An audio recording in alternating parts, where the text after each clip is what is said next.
eu preciso começar contando para vocês uma história. E é uma história que eu nunca contei em público. É sobre um problema pessoal. Quando eu nasci, eu era criança, eu precisei usar essa botinha aí.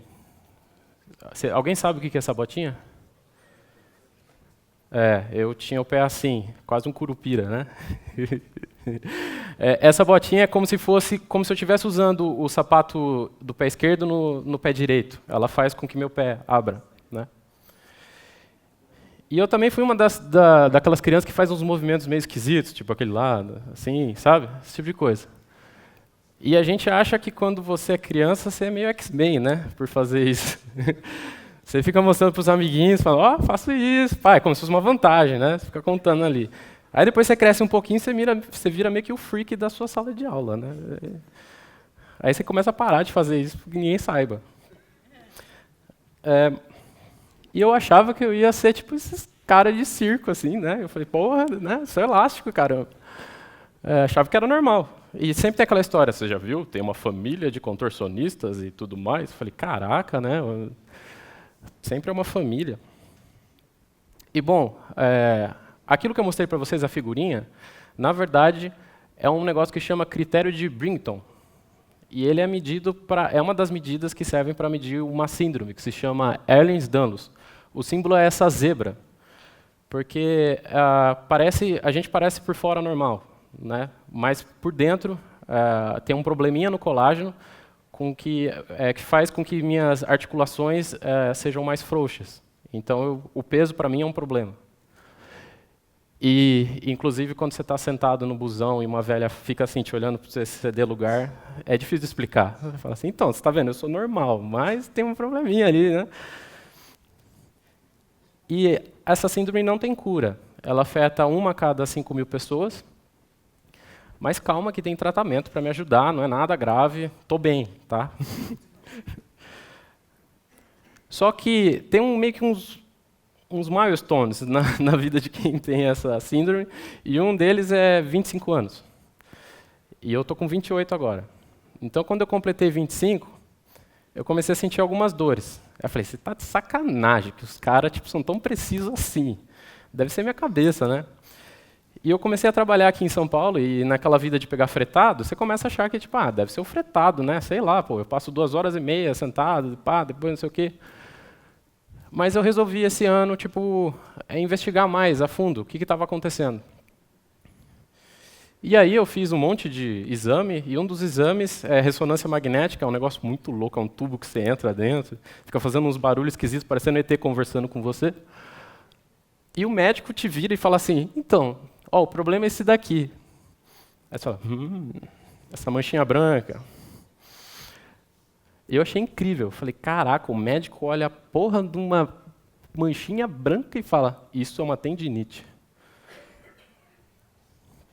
Mas eu comecei a pensar assim, caramba, quantas pessoas devem passar pelo mesmo problema que eu estou passando e de uma forma muito mais grave, né? E isso é difícil de prever. Como é que eu consigo antecipar isso? Se lá atrás, quando eu era criança, o médico tivesse algum software que dissesse, o que ele tem não é simplesmente um pé torto, ele tem uma síndrome que precisa ser tratada assim, assim, assado. Iria mudar muito, tanto não só a minha vida, como a vida de muitas pessoas que devem sofrer. Acredito que todos vocês devem ter alguém na família que sofre algum problema, né? E que descobriu, talvez, depois, sendo que poderia ter descoberto lá atrás. E existe, então, um conjunto de valores e variáveis que formam um padrão. E quando a gente fala em padrão, tem um tipo de software que é foda com isso, que é a inteligência artificial. Ela é especialista em reconhecer padrões. É o que ela faz de melhor. Todo mundo, quando fala inteligência artificial, se refere ao futuro, mas inteligência artificial já é o passado. Em 1956, em uma conferência de cientistas, meio que uma equipe de cientistas, na verdade, mostrou um software que era capaz de jogar dama contra o ser humano e ganhar. A partir dali surgiu esse conceito de inteligência artificial, como se o computador pensasse. E depois, nos anos 80, surgiu o que a gente chama de machine learning. E é engraçado quando você vê essa hype de machine learning, Vocês podem agora virar e falar, cara, isso é meio old school, né? Porque o machine learning surgiu a partir do momento que a gente automatizou o reconhecimento de spam. Olha os caras que mandam propaganda aí contribuindo, tá vendo? E depois veio o deep learning, que é a capacidade da máquina entender um conhecimento profundo. E aí vocês vão meio que desmistificar um pouco esse nome deep learning, porque conhecimento profundo. Um dos algoritmos que eu mais amo nessa área de inteligência artificial e que eu esbarrei em 2006, no primeiro ano da minha faculdade, foram as redes neurais artificiais. Ela é inspirada no nosso cérebro. Todo mundo aqui deve já ter visto aquela figurinha do neurônio e de um neurônio se conectando com o outro, que a gente chama de sinapse, essa conexão. Então vamos fazer uma rede neural simples aqui. Uma das redes neurais mais simples que vocês vão ver nos artigos aí. Imagina que eu tenho lá 5 entradas. Cada entrada é um movimento que a pessoa consegue fazer. E na saída, eu vou falar se a pessoa tem a síndrome ou não tem a síndrome, certo? Esse é um padrão que você poderia, via hardcode, colocar, mas a gente vai ensinar a máquina. Traduzindo, quando a pessoa consegue fazer um movimento, eu vou colocar 1. Aquela bolinha lá é um neurônio.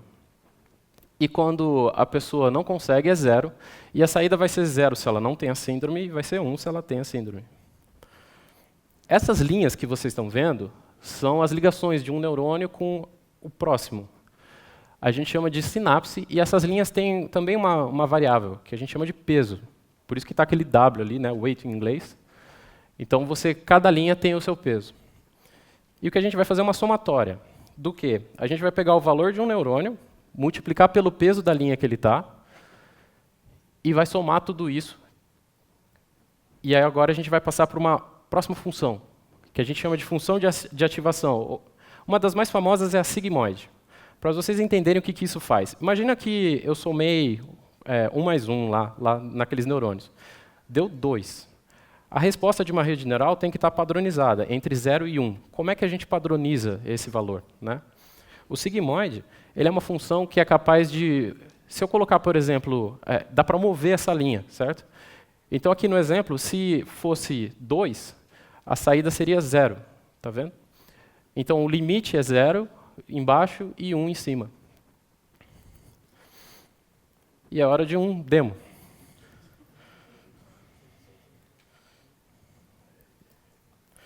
Então, aqui eu vou rodar para vocês uma rede neural em PHP. Todo mundo está enxergando? Vou aumentar mais um pouquinho. Quem está sem óculos está enxergando? Quando você escuta falar de rede neural, você fala, puta, deve ser um negócio muito complexo. Tá aí, ó, 12 linhas. Então a gente tem entradas. Lembra aquele 1, 1, 0 que eu coloquei lá, se o cara faz o movimento ou não? A gente tem os pesos, e aqui eu estou inicializando um array de pesos com valores aleatórios. E o que eu vou fazer eu vou reutilizar o array de entradas, e eu vou multiplicar o valor da entrada com o valor do peso dele, certo? E aí a saída vai ser a soma desse resultado aí, né, a soma de todas as entradas vezes peso. E essa formulinha aqui é o sigmoide, certo? E aí vai me dar uma saída. Então aqui, se eu rodar o demo, como eu estou inicializando com valores aleatórios, cada hora vai me responder uma coisa. Essa seria a saída da rede neural. Mas a rede neural ela ainda está burra, certo? Ela ainda não está respondendo corretamente. Redes neurais elas podem ser muito complexas. Então, normalmente, vocês viram uma rede neural que tem uma camada de entrada e uma camada de saída. Mas, normalmente, a gente tem essa camada que é escondida aqui no meio. Pode ter de uma a várias, certo? Quando a gente caminha da camada de entrada para a camada de saída, a gente chama de feed-forward. E quando a gente vai da camada de saída para a camada de entrada, a gente chama de backpropagation. Backpropagation é o jeito de você ensinar a sua rede neural. Ela adaptar os pesos para que a resposta seja aquela que você espera. E agora vamos para mais um demo. Então eu peguei aquela implementação que a gente fez aqui, coloquei dentro de uma função para a gente fazer o feed forward, né? Com base nas entradas, calcular a saída. E também fiz uma função bem idiota para fazer o backpropagation, que é basicamente assim, eu faço o feed forward, aí eu pego todos os pesos e subtraio 0.01. E faço o feed forward de novo. Fico fazendo isso até que a saída seja 0, que é a saída que eu espero, que no caso daquelas entradas que eu coloquei, a pessoa não tenha síndrome, certo? Então agora a gente vai rodar o demo 2. Ela fez os ajustes dos pesos e... Pô, vocês não me avisaram que está pequeno esse negócio. É sério que quando eu aumento o bagulho... Espera aí, gente. Quem colocou essa madeirinha aqui bem na frente do touchpad? Puta merda, hein? Vocês viram ali que a saída foi, né, 0. Então era a saída que a gente esperava. A rede, digamos assim, a rede neural está treinada.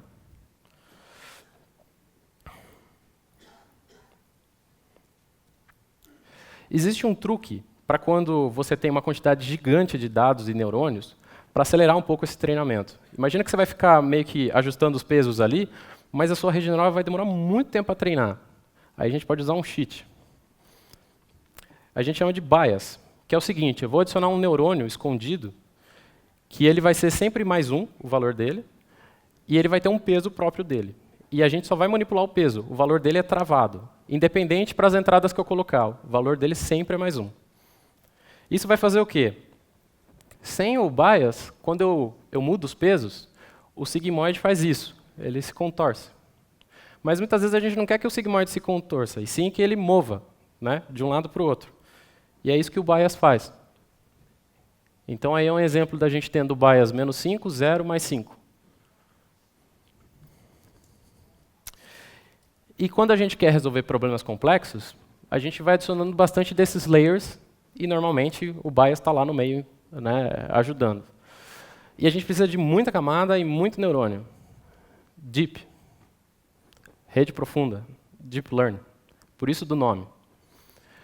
Além disso, a gente não precisa só de uma rede neural gigante. A gente também precisa de uma quantidade enorme de dados para treinar essa rede neural. Por quê? Porque a rede neural ela precisa aprender o padrão. E muitas vezes o padrão está escondido entre um número gigante de variáveis que ali no meio tem ruído. E é por isso que o Big Data é tão importante. Vocês acham que o Google Fotos é de graça por quê? O título que vocês colocam no álbum está sendo usado para ele saber o que tem dentro de cada foto. Isso custa caro.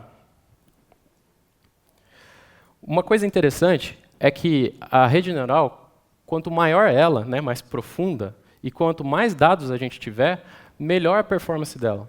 Por isso que a gente tem gigantes da computação, tipo Google, Facebook, Baidu, chegando muito longe na questão de reconhecimento. E agora eu acho que vocês devem estar começando a pensar assim, caraca, se esse negócio reconhece qualquer padrão, você vai ficar olhando para o nada e já pensar em 0 e 1, manja. Mas, e aquela manchinha branca lá? Bom, para reconhecer esse tipo de coisa, imagina que o médico ele gastou um tempo analisando aquela imagem. E esse tempo do médico poderia ter sido gasto me ajudando na minha recuperação. Né? É uma coisa que é totalmente automatizável. É o médico fazendo a função de uma visão computacional. Por isso que agora a gente vai entrar em visão computacional. Como é que a gente implementa isso? Vocês devem pensar assim, caraca, se eu posso colocar qualquer coisa lá nas entradas, então eu vou colocar cada pixel de uma imagem. E vou treinar ela. E assim ela vai aprender o que é um rosto, por exemplo. Beleza. Primeiro que você vai ter 16 por 16, você vai ter 256 neurônios na camada de entrada. Fora isso, você vai ter uma quantidade absurda de camadas ali intermediárias para conseguir cada uma guardar um padrão que a sua rede neural tem que gravar. Isso vai ser uma coisa muito pesada. Fora isso, a gente tem a questão de luz e sombra. Então, a foto de um rosto na sombra e a foto de um rosto na luz vai ser diferente, vai gerar dados diferentes, e você vai ter que colocar tudo quanto é tipo de exemplo para a sua rede neural ali aprender com luz e sombra. Se a gente analisar como o ser humano enxerga formas e detalhes, a gente olha bordas. Vocês Quem aqui já brincou com GIMP, Photoshop, alguma coisa? Caraca, vocês são fução, hein? Todo mundo. Vocês lembram do negócio que chama bevel? Né? Parece que você plastificou a foto. Né? Quando você usa esse tipo de filtro, é mais ou menos isso. Você está realçando a borda. E a gente enxerga as bordas, e além disso, o que forma essas bordas é a diferença de luz. E aí, em 2005, surgiu um paper que chama Histogram of Oriented Gradients. Nome bonito, né? O que ele faz, basicamente?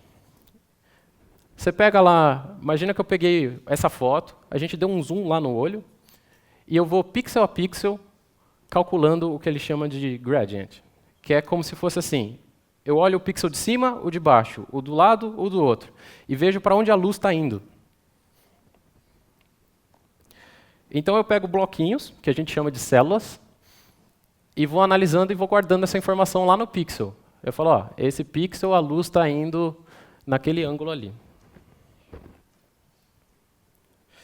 Depois que eu tenho essas células, dentro da célula eu vou ter mais ou menos uma porcentagem. A célula ela abrange vários pixels, né? Então dentro dela eu vou falar assim, ó, tantos pixels falaram que a luz está indo a 45 graus, tantos estão falando que está indo a 60. Isso aí a gente chama de histogram, que vocês já devem ter visto também lá no GIMP e no Photoshop, que é essas barrinhas aí, né? Eu pego essas células e uno elas em blocos, certo? Para que eu faço isso? Porque o bloco eu normalizo. Eu rodo uma função de normalização, ou seja, eu vejo qual que é o valor máximo, mínimo, e normalizo todo mundo, para que, assim, os meus dados fiquem soltos da iluminação. Eu só estou vendo direção de luz. E ele faz mais ou menos isso. Então, eu tenho um carinha lá andando de esqui, e aí, aqui são do meio são as células, e aqui são já o histogram, já são os blocos, né, o resultado do bloco. Dá para vocês enxergarem o formato mais ou menos do cara aqui no bloco? Tem alguma coisa diferente aonde ele está, né? Você vê que o movimento da luz ali muda um pouquinho. E agora é a hora de mais um demo. Então, o que a gente vai fazer? Existe um projeto que eu lancei chamado Computer Vision, e lá vocês vão encontrar o ROG, uma implementação desse algoritmo que está escrito no paper. Vocês vão passar, por exemplo, uma foto, que nem eu passei aqui um rosto desse cara aqui.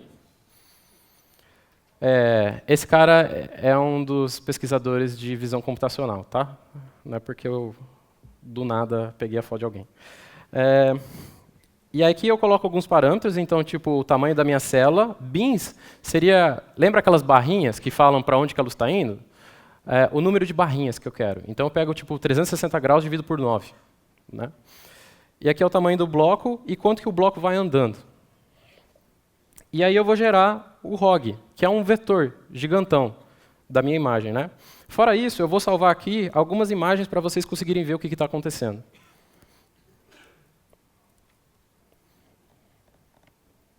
Demora um pouquinho, porque a imagem do cara é grande e a gente tem um... Deu aí para vocês verem que tipo, gerou 94 mil, praticamente, posições, né? 95 mil. É um vetor gigantão. E aqui a gente tem o gradient, que se a gente analisar dando zoom, é como se fosse o sentido da luz, tá vendo? São as flechinhas indicando para onde a luz está indo. A gente tem uma visão das células, e aqui dá para ver melhor ainda a luz. Lembra dos bins? Tipo, deu falando, ela pode... Tantas vão para 90, tantas vão para 60. É como se eu fizesse tipo um arco com isso e distribuo a força da retinha ali para ficar claro. E depois a gente tem o final, que são os blocos, que é mais ou menos isso daqui, ó. Vocês conseguem ver um rosto aí? Ó, se eu deixar pequeno. É louco, né? Nosso cérebro, tipo, ele processa isso daí.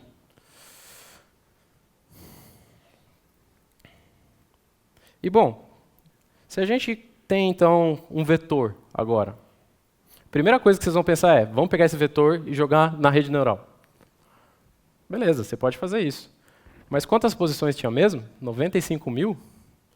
Imagina 95 mil neurônios Se você tem depois uma camada de mais 95, normalmente a gente tem camadas com pelo menos a mesma quantidade de neurônio. A primeira camada escondida ali costuma ter uma quantidade maior ou igual à primeira camada de entrada. Então 95.000, né, vezes 95.000, vezes não sei o quê. Olha o tamanho da memória que você vai ter que ter para armazenar isso. E entra um outro algoritmo, que chama Support Vector Machine. Imagina que a gente pega esses pontos, né? Ser humano tem um problema que é foda. A gente consegue imaginar até 3D, né? Então, tipo, imagina um gráfico 20.000D. Você não consegue imaginar. Mas o Support Vector Machine consegue fazer isso. Eu vou dar um exemplo aqui com 2D. Imagina que a gente pega lá os pontos que apareceram em duas imagens. A imagem da bolinha azul, vamos supor que é um rosto, e a imagem que gerou os quadradinhos é um carro. O Support Vector Machine vai calcular essa reta que divide os dois pontos, os dois conjuntos de pontos, para que a gente consiga classificar. O que está acima da reta é rosto, o que está abaixo da reta é carro. Certo? E é hora de mais um demo. Então aqui, vocês também podem pegar lá no GitHub o SVM. O PHP tem uma extensão chamada SVM, mas ela é meio chatinha de usar. Então eu fiz uma implementação dela pura em PHP. Aí o que eu estou fazendo aqui? Eu estou indo na pasta de rostos e numa pasta de figuras aleatórias. Então aqui vocês podem ver que tem esse cara feliz. Tem várias fotos aqui já cropadas de rosto. E eu tenho várias fotos aqui aleatórias. Certo? A gente gera o log disso, de todas essas imagens, joga para o SVM e fala, meu filho, acha essa reta aqui que divide uma da outra e classifica. Então aqui embaixo a gente vai classificar, deixa eu dar um Enter aqui para subir. Depois que a gente treinou o SVM aqui, a gente vai gerar o log de um rosto e de um parque, e a gente vai falar para ela, aí, prevê o que é isso. Me fala o que é isso. E vamos lá. Então agora o SVM está treinando, esse alpha change é tipo a reta, quanto que ela está subindo ou descendo, sabe? Tipo, modificações que ele faz na reta. E aí a resposta, então, foi 1 para a primeira imagem e menos 1 para a segunda imagem. E aqui dá para ver que, então, rosto era a primeira imagem, que eu treinei como 1, e tudo que não era, eu treinei como menos 1, e essa foi a saída. Essa é uma forma da gente implementar algo mais leve para reconhecer imagem, certo? Reconhecer padrão. Ela não é tão inteligente e adaptável como uma rede neural, mas ela funciona para muitos casos. Sabe quando vocês usam a câmera do celular e ele tipo faz o quadradinho em volta do rosto? Está rodando um cara desse. O ROG ele não é genérico o suficiente. Então vocês viram que a única coisa que ele percebe é a direção da luz. E aí entra Convolutional Neural Networks. Né? Que raio que é isso? Imagina que a gente vai fazer um negócio que chama convolução. Que é basicamente assim, uma imagem, quando a gente representa, ela vira uma matriz, certo? É um array. E aí a gente aplica uma outra matriz em cima dela, uma matriz menor, e multiplica esses valores. E dali a gente faz uma continha para meio que fazer sobressair alguns detalhes da imagem.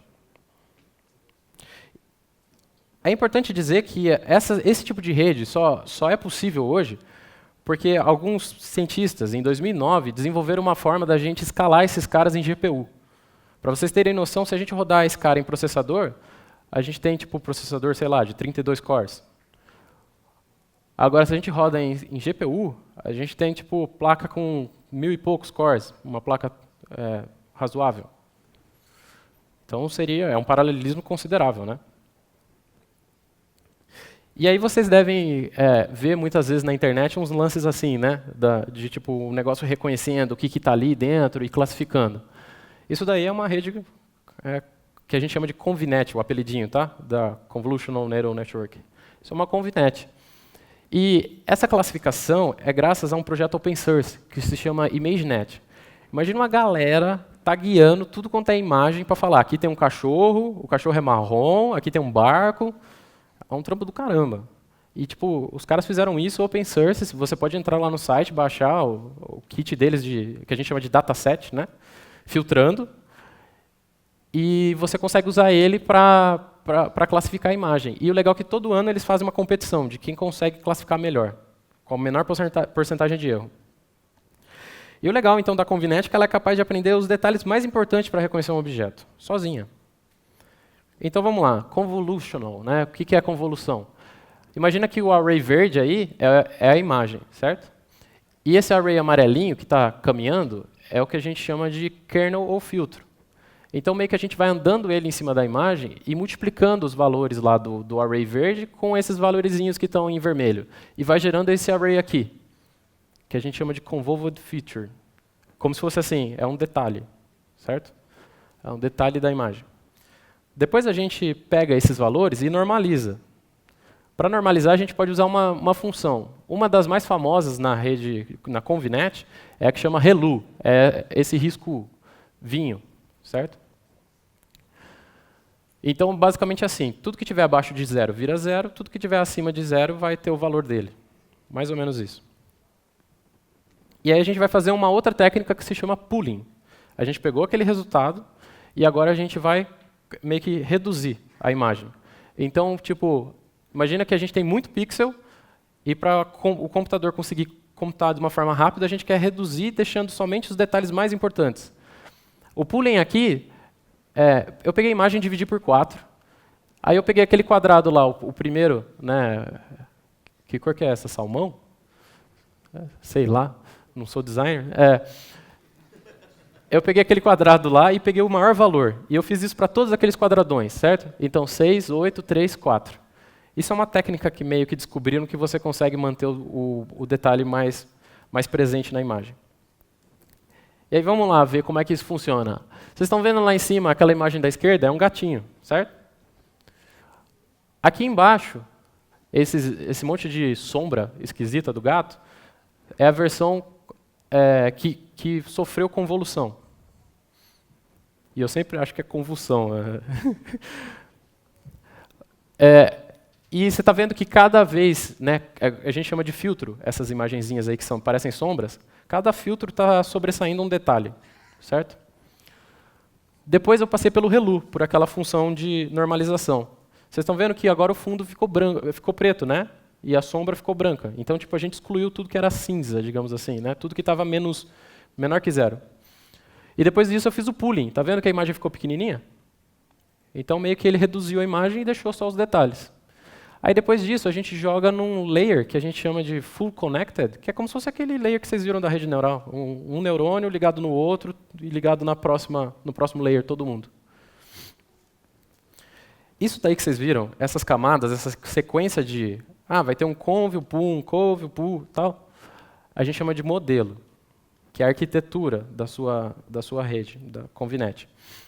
Existe a GoogleNet, que, por exemplo, ela acho que foi a campeã de 2014 daquela competição do ImageNet. Os azuizinhos são layers conv. Os vermelhinhos são layers pool, certo? Para vocês terem uma noção mais ou menos do tamanho do negócio. Ela é capaz de identificar, eu acho que 80% das imagens com precisão, classificar.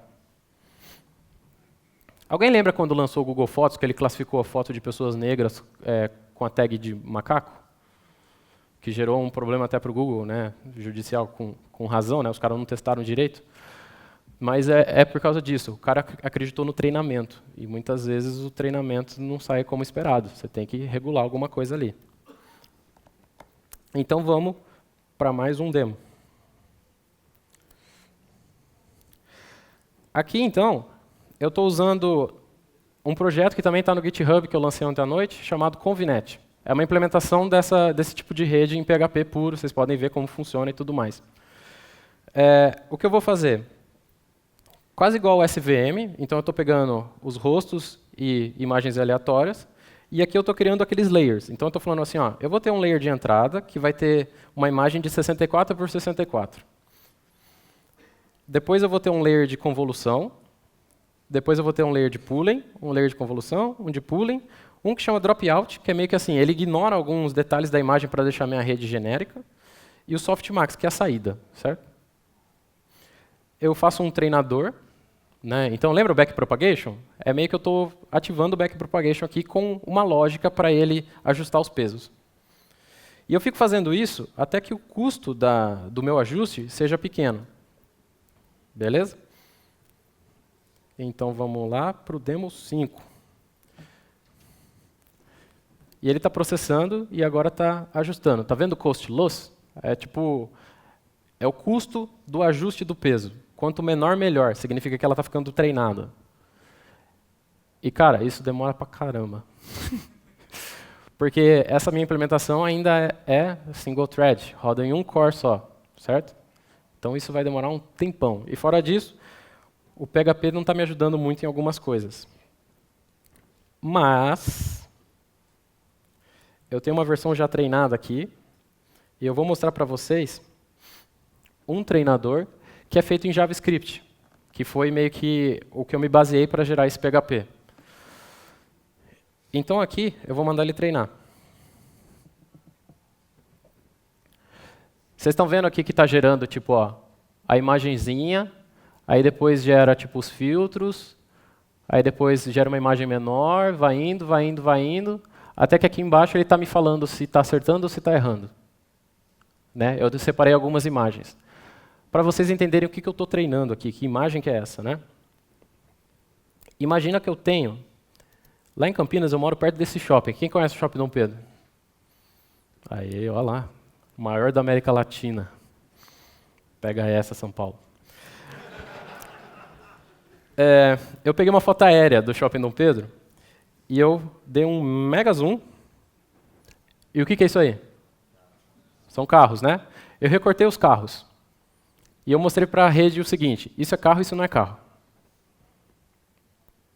Certo? Então eu fiz mais ou menos isso aqui, ó. Tá vendo? Isso são os carros. Que eu recortei na mão e dei um trampo do caramba. Vocês são os culpados de eu não ter dormido direito. Mas, e aí o que eu fiz? Eu recortei um trecho do estacionamento. Tá vendo aí? Um trecho? Que não estava nesse trecho aí que eu peguei os carrinhos. E aí agora, eu estou rodando em cima de uma dessas imagens e encontrando carros. E eu pedi para ela circular os carros, né, por um quadrado em cima. Então vamos esperar um pouquinho. Vocês lembram da manchinha lá no raio-x? Em vez de carro, se fosse a manchinha, seria o equivalente. Entendeu? Beleza. Vamos ver o que resultou. Alguns não acertou, né? Porque eu não dei tanto exemplo. Lembra que eu falei que precisava de Big Data? Né? Eu trabalhei com dados reduzidos. Mas está vendo que ela não errou. Ela circulou os carros de verdade. Eu me sinto tão estranho falando circulou com quadrado, né? Seria o quê? Quadriculou? Beleza. Então agora vão algumas dicas de quem já fuçou muito com isso. Para vocês terem noção, eu gastei mais ou menos 200 horas para mostrar tudo isso que eu estou mostrando, certo? Então é uma busca incessante aí para tentar ajudar a galera. Mas vale a pena. Overfitting é quando você treina tanto a tua rede neural que ela fica tão específica para o seu treinamento que ela não generaliza. Como assim? Imagina que eu preciso fazer a rede neural circular, delimitar pontos vermelhos ali no gráfico, certo? Você está vendo que o primeiro gráfico, se surgisse um pontinho vermelho mais para cima ali, a área vermelha que ela falou, ó, tem ponto vermelho dentro dessa área. Provavelmente cairia dentro dela. Agora, quando eu treinei muito, ela começa a circular tanto só os exemplos que ela não generaliza. Então, é capaz de eu treinar ela com 10 rostos, ela ficar tão específica para esse rosto, se eu coloco um outro rosto, ela fala, não, não é um rosto isso aí. Ela cai fora. Então tem que tomar muito cuidado com isso. Isso acontece quando você deixa a rede muito grande, certo? Muito específica. Métodos de treinamento. Lembra que a gente ajustou o peso lá em 0.01? Tem fórmulas matemáticas de se ajustar o peso. Uma dessas fórmulas que eu gosto muito chama ADA delta. Tá vendo o pontinho amarelo? Se liga na corrida. Aqui é como se fosse quem treina mais rápido, certo? Olha ele chegando na estrelinha primeiro. Então é como se ele calculasse aquele peso, aquele ajuste que eu fiz, com uma fórmula matemática que é bem foda. E eu fico imaginando um cara que chega nisso daí, cara. Mal eu consigo implementar o negócio que ele fez, imagina fazer. Bom, use modelos conhecidos. Existem meio que fórmulas mágicas de sequências que vocês podem fazer de camadas, tipo conv, pull, quantas vezes vocês usam e tudo mais. É um começo para você tentar especificar a sua rede para o que você quer reconhecer. Começou uma balada aqui do lado? Use e busque por modelos pré-treinados. Eles existem. Então você consegue, por exemplo, baixar um modelo de reconhecimento de rosto. Esses dias eu vi uma galera que fez em Python um modelo de reconhecimento de rosto adulto.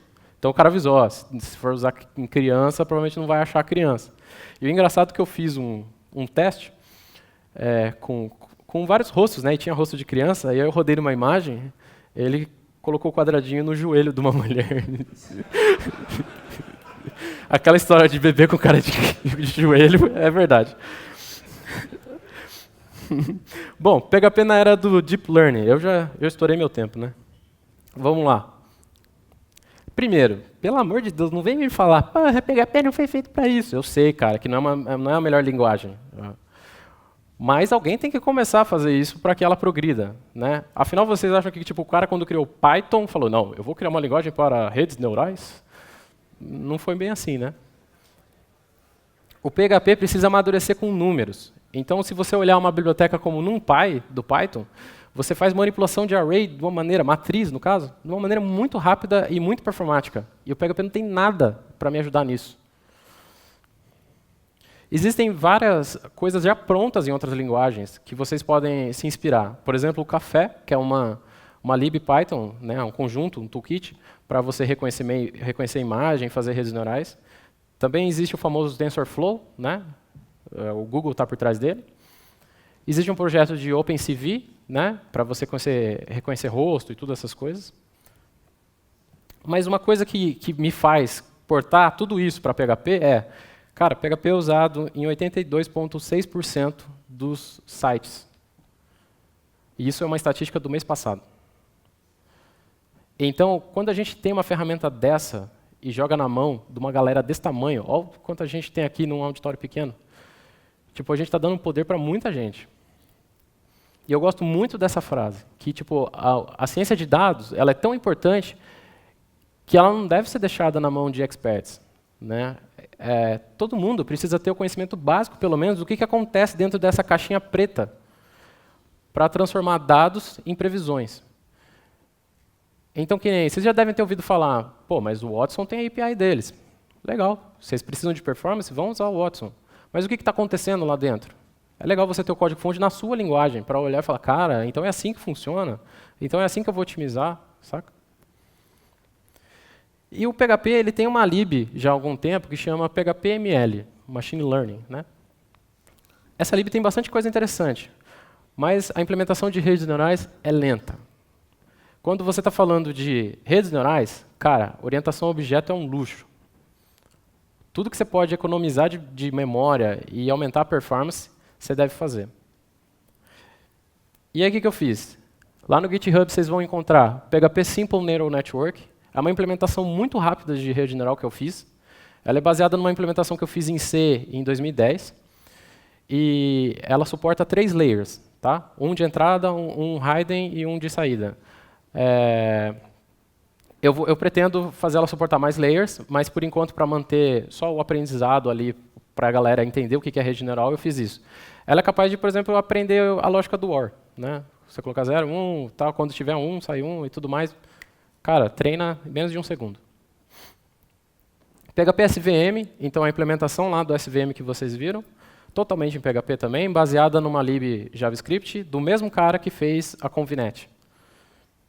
E eu acho que ele deve ficar meio puto falando, tem um cara do PHP me copiando. Mas é que, claro, isso é baseado em papers. Então eu olhei tanto os papers como a implementação do cara e fui meio que misturando, né? Eu estou lançando também o PHP Computer Vision. Então é um projeto onde vocês vão encontrar o ROG, né? Aquele histogram da luz. E o PHP Convinet. Então, a implementação da Convinet totalmente em PHP, sem depender de nada. Projetos que estão utilizando isso. Bom, eu trabalho na Memed, ela é uma empresa que faz prescrição digital. E a gente separa as bulas. Para vocês entenderem, quando você pega uma bula lá do site do fabricante do medicamento, no mesmo PDF, às vezes, vem a bula de 5 medicamentos. E o que distingue para você fazer o crop de uma bula da outra ali é a capa. Então, meio que a gente treinou uma Convinet falando assim, ó, isso é capa e isso não é capa. E ela chegou num ponto que você dá um PDF e ela fala capa, não capa, não capa, não capa, não capa, capa, não capa. E aí a gente começa a automatizar o crop. Galera, nunca vai ser 100% de acerto. Você sempre precisa estar olhando ali, fazendo uma revisão. Mas isso acelera muito. Imagina se eu tivesse que fazer tudo manual. O trabalho de revisão é muito mais rápido. Existe também um projeto muito legal de uma menina com 16 anos de idade que aprendeu Java, e eu perdoo ela por causa do motivo que ela usou. Quando a pessoa tem probabilidade de câncer de mama, o que faz?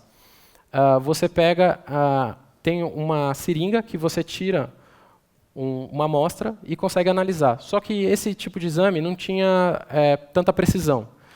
E aí a maioria das mulheres tinham que fazer um outro exame que é super invasivo, que é meio que abrir com um bisturi e tudo mais. Ela conseguiu pegar vários exames desse da agulhinha e jogar numa rede neural, e com base no que aparecia ali de índices do sangue e tudo mais, ela conseguiu uma taxa de acerto de 99%. Então, olha a mudança que essa menina fez. Isso é open source, isso está livre para todo mundo usar. E graças a ela ter tido abertura com um hospital forneceu, digamos, os dados para ela treinar a rede, que ela conseguiu fazer esse negócio. E, cara, 16 anos de idade. Também tem um projeto brasileiro que chama O Sonho de Laura. Então, ele é um projeto que desenvolve uma inteligência artificial para prevenir a sepse. É uma doença que depois vocês procurem que mata crianças. Então, meio que o cara pluga isso dentro de um hospital e fica olhando, sabe aqueles aparelhos que monitora várias coisas? Meio que ele consegue hackear esses aparelhos e ficar monitorando esses dados, tudo automático, e identificar um padrão que está prestes a ocorrer. Né, um aviso de que a doença está ali, perto de acontecer naquela criança. E vocês também podem ajudar a resolver problemas do mundo, com essas coisas que vocês aprenderam e tudo que vocês sabem. E, em primeira mão, eu estou lançando aqui, nessa palestra, esse projeto que se chama PHP World Problems Initiative. É uma iniciativa para resolver problemas do mundo usando PHP. A ideia é que eu vou correr atrás de patrocínio, a gente vai começar projetos open source, e as issues desses projetos open source vão ter como se fossem lances, tipo $50. E quem resolver essa issue vai levar o dinheiro. Afinal, a gente não consegue viver só de contribuição lá por request sem ganhar nada em troca, a gente tem que trabalhar, e eu reconheço que ou é seu sono ou muitas vezes é um pull request, né? Então, se dá uma forcinha aí, uma retribuição, eu acho que vai contribuir bastante. Entrem lá, tem um formulário para vocês se cadastrarem se vocês querem ser contribuidores, ou seja, quando tiver um projeto, eu ativo vocês, falo, ó, surgiu um projeto. Vocês também podem postar ideias, então, tipo, eu penso que a gente pode resolver um problema assim, assim, assado. E também tem um link para quem quer patrocinar. Né? Pode ser patrocinar com hospedagem, pode ser patrocinar com dinheiro, pode ser patrocinar com um pouquinho do teu tempo livre, enfim. Eu acredito que, né, que nem dizem que sobre ombros de gigantes, né, a ciência está aí, a gente consegue resolver muita força. Mas agora a gente vai conseguir resolver muito mais com a força de uma manada. E é isso. Muito obrigado.